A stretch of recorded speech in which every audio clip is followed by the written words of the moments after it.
श्री स्वामी समर्थ बखर सारांश कथा यातील भाग 2 आपण पाहणार आहोत।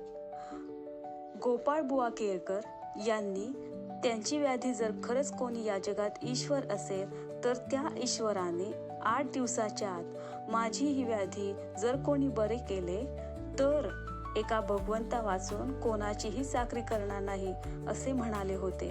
आणि खरोखरच त्यांना तसा अनुभव आला। 8 दिवसात त्यांना फरक जाणवला। आता आपल्या प्रतिज्ञेशी प्रामाणिक राहून बुवा ईश्वर शोधार्थ घराच्या बाहेर पडले। पण त्या काळी अक्कलकोटला प्रत्यक्ष परब्रह्म उतरले आहेत अशी सर्वत्र चर्चा सुरू असतानाच आणखी एक नाशिक येथे देव मामलेदार म्हणून आहेत, तर तेही ईश्वरी विभूती आहेत। तर या दोघांपैकी आपण कोणाकडे जावे असा त्यांना विचार पडला। पण देव मामलेदार हे भावाच्या घरापासून जवळ राहत होते नाशिक येथे, तर भाऊ आपल्याला लगेच घरी घेऊन जाईल या भीतीने बुवांनी असे ठरवले की आपण अक्कलकोटला जाऊया। पण अक्कलकोटला जायचे तर त्यांच्याकडे तेवढे पैसे नव्हते। तर त्यांनी भावाला असे सांगितले की मला एका स्नेहाकडे जायचे आहे, तर मुला तू थोडं सहाय्य कर। तर भावाने तिथपर्यंतचं अर्ध्या टप्प्यापर्यंतचं तिकिटाचे पैसे त्यांना दिले। परंतु जेथे जाण्याचे निमित्त भावाला सांगितले आहे तेथपर्यंतचेच तिकीट भावाकडून घेतल्यामुळे त्यांच्या खिशात पैसेच नव्हते। अशा स्थितीत बुवांना वाटेतच एका ठिकाणी धर्मशाळेत थांबावे लागले।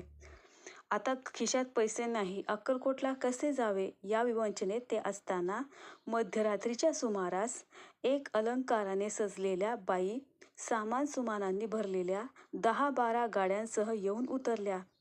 त्यांनी नोकरांकरवी बुवांना जवळ बोलावले आणि त्यांना हवे तेवढे द्रव्य देऊ केले। परंतु बुवांनी निरीच्छपणे ते सर्व नाकारले आणि आपणास केवळ अक्कलकोटला पोचण्याइतके सहाय्य हवे आहे असे त्यांनी सांगितले। लीला लागवी समर्थांच्या परीक्षेस बुवा पूर्णपणे उतरले आणि त्या बाईंनी दिलेल्या तिकिटामुळे अक्कलकोट येथे बुवा येऊन पोहोचले। त्यावेळी त्यांच्या खिशात केवळ 5 पैसे होते। त्या पैशांचा त्यांनी खारका घेतल्या आणि खास बागेत वडाच्या झाडाखाली विसावलेल्या श्री स्वामी समर्थांना प्रणिपातपूर्वक अर्पण केल्या। समर्थांची ती तेजःपुंज मूर्ती पाहून बुवांचे देहभान हरपले। अतिशय तेजोमय पूर्ण ब्रह्म परब्रह्म साक्षात त्यांच्या समोर आहे हे पाहून बुवांचे अष्टभाव फुलले। त्यांच्या नेत्रातून अश्रू वाहू लागले। आपल्या सकळ वासनांचा अपमोश होत आहे असे त्यांना जाणवले।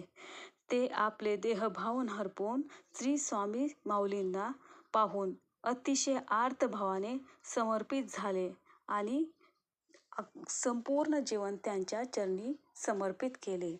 श्री स्वामी समर्थ।